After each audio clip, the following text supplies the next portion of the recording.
All right. Peace and blessings, brothers and sisters. Once again, this is the Cosmocentric Mystic. Um, Coming at you with the basics of acupuncture, class 02.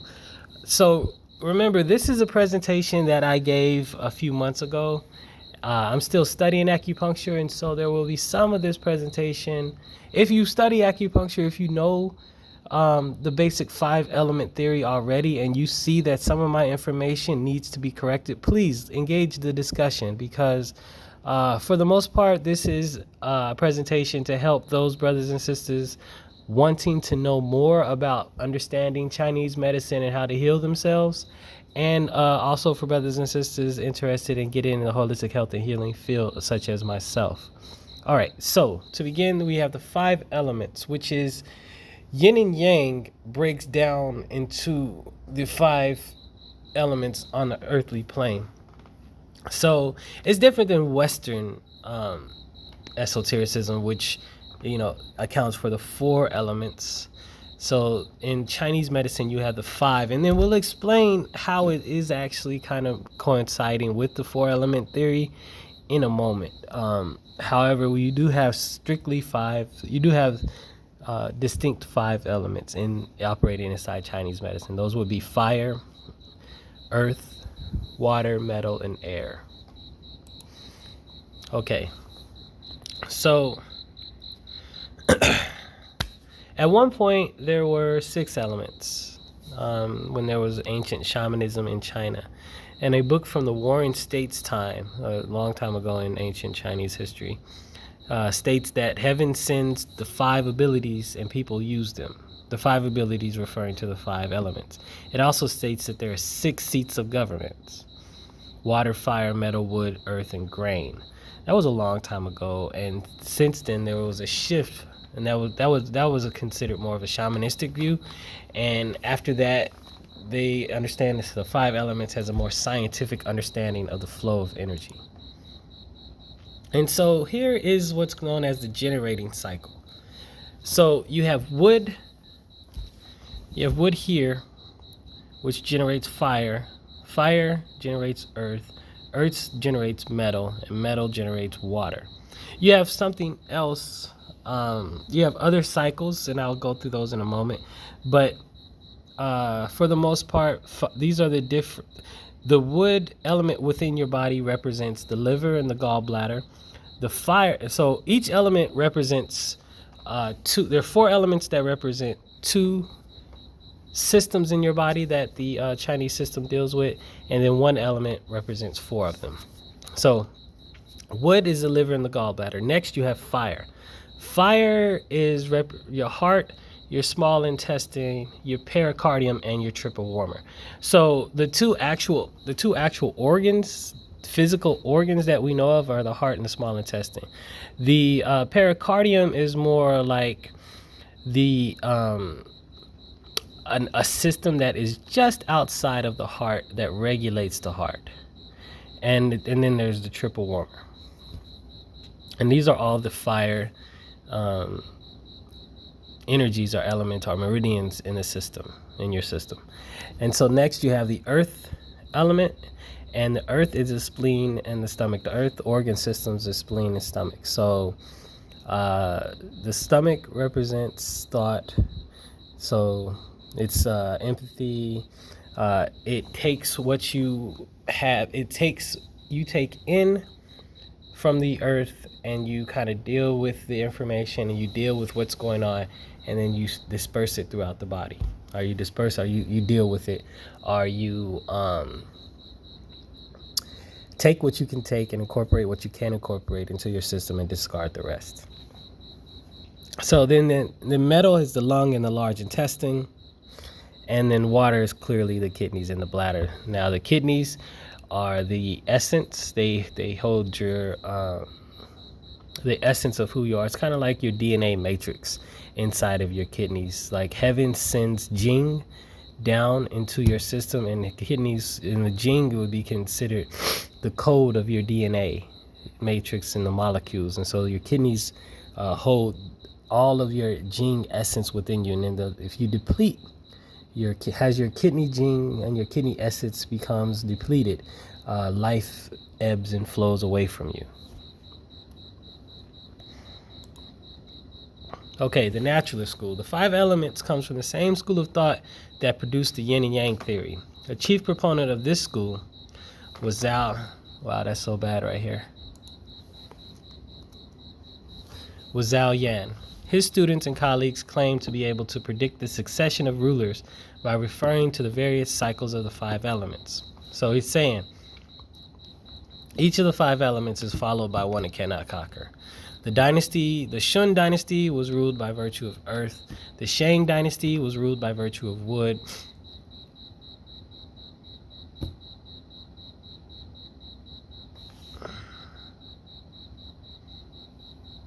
I should have edited this before we got in.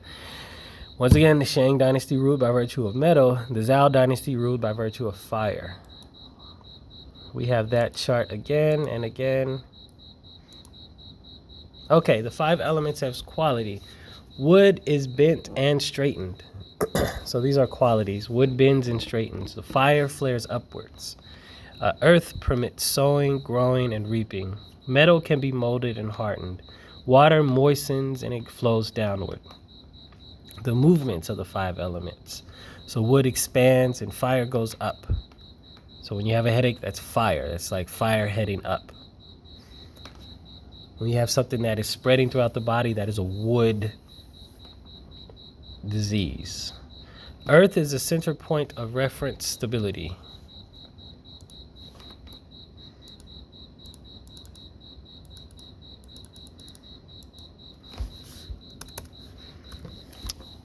Metal contracts. Metal is when things are contracting in, and water is always flowing downwards. So the elements of the 5 seasons is the wood is spring, summer is fire, earth is the center, it has no season. So, and then metal is autumn, and then winter, water is winter. So let me zoom in on this right here. All right, hold up. Let me see the next. Okay, we'll discuss that in a second then.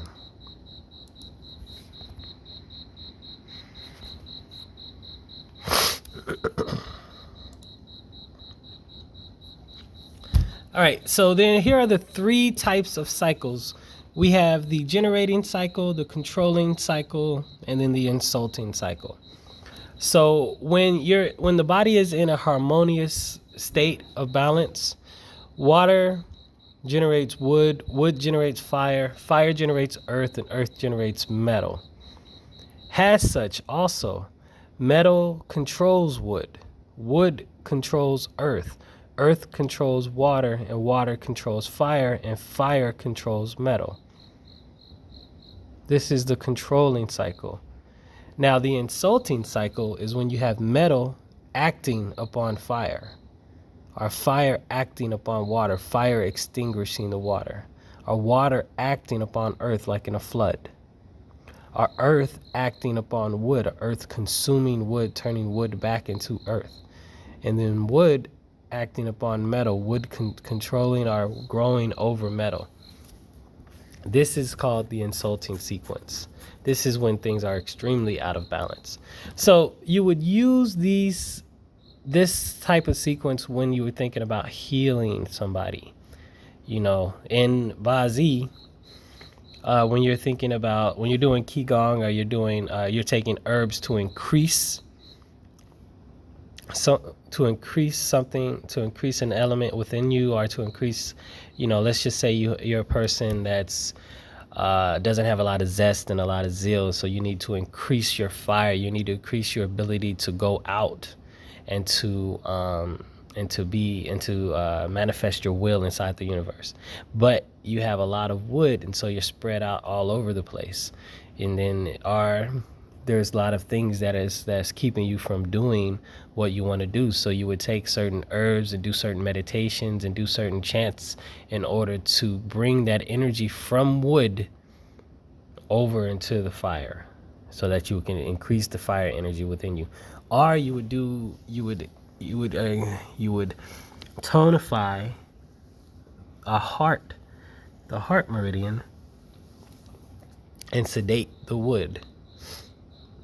That's so far what I'm learning inside Chinese medicine.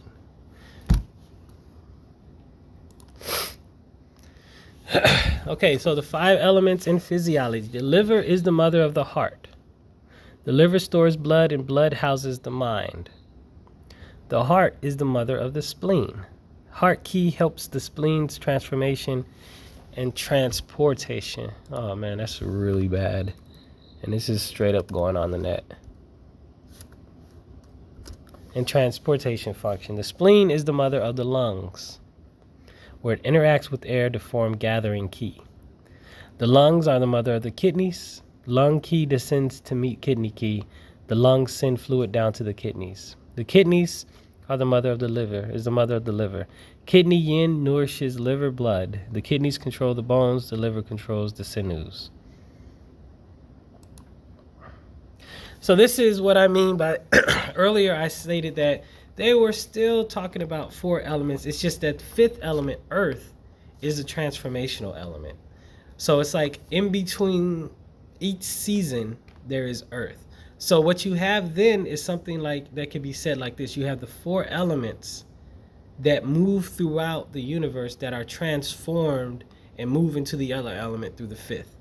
So before water becomes wood, it goes through earth and it transforms into wood. Wood, before it becomes fire, goes through earth and it transforms into fire. Fire, before it becomes metal, goes through earth before it's transformed through metal. I know how this sounds, and I know I'm thinking of a few people on the YouTube right now that will try to argue this point. It doesn't make sense, so on and so forth. This isn't something that is debated. This is Chinese medicine. This so far has healed billions of people on the planet throughout its time in history. It works. This is what people are using to heal millions of people, billions of people currently. So I'm telling you a theory. I'm telling you a science that works.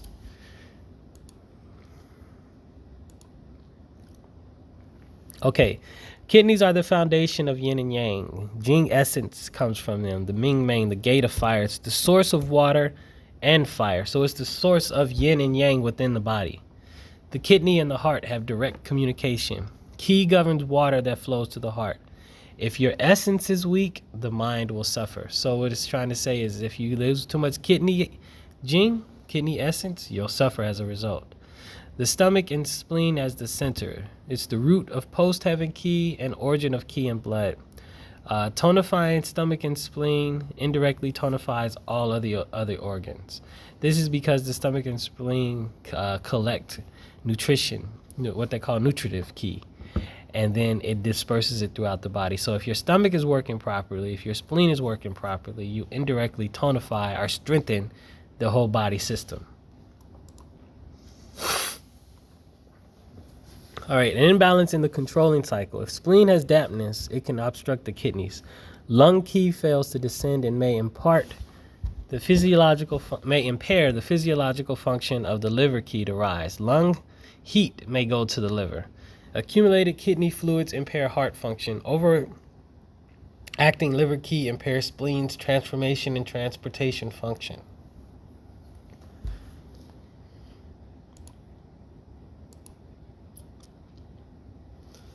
Imbalanced states of the generating cycle. This is what I was talking about before. Liver affecting the heart, mother affecting the child. This is a situation. The liver fails to nourish the heart. Heart blood becomes deficient. Palpitations and insomnia ensue. So the gallbladder controls capacity to make decisions and gives courage. Deficiency can cause indecisiveness. So if your gallbladder is weak, it leads to indecisiveness. The heart affecting the liver, the child affecting the mom. If the heart blood is deficient, it can lead to general blood deficiency, which affects liver blood storage. Thus, when you have a deficient liver or heart, when the heart blood is deficient and you have deficient liver blood storage, you have scanty periods.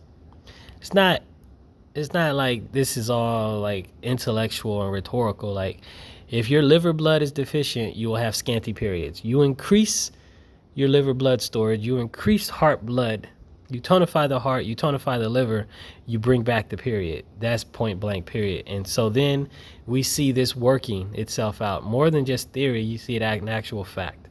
All right, the heart affecting the spleen. So the mother child. So the heart is the mind and needs processing capacity of the spleen and stomach. The spleen affecting the heart. If the spleen does not make enough blood, the heart will suffer palpitations, insomnia, and poor memory.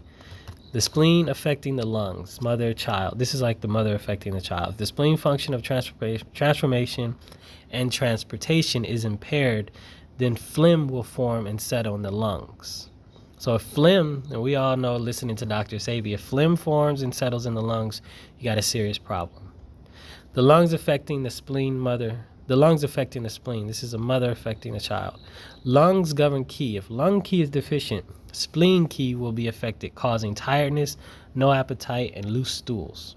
So you need to increase that lung ki. You need to get that break. You need to get some breathing exercises up. Need to treat asthma if you have it. Lungs affecting the kidneys, mother and child. If lung ki is deficient, ki and fluids cannot descend towards kidneys, causing breathlessness and dryness of kidneys. The kidneys affecting the lungs. Kidney ki will fail to hold ki down, and rebellious ki will ascend, causing breathlessness. The kidneys affecting the liver. If kidney yin is deficient, liver yin and liver blood will give rise to tinnitus, dizziness, headaches, and irritability.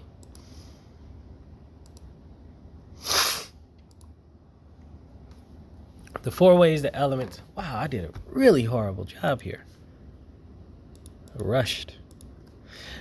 The 4 ways an element can be out of balance. If it is an excess and overacts on another element along the overacting sequence, it is an excess and draws excessively from its mother element. It is deficient and fails to nourish its child.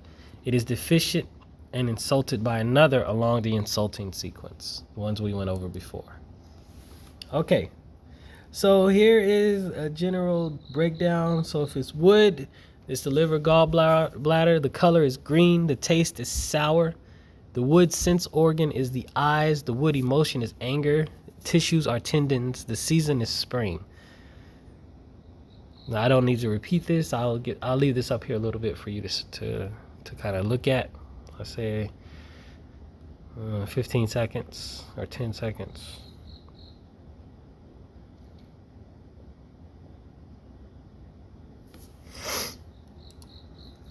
And that's it. Well, hopefully you enjoyed this presentation.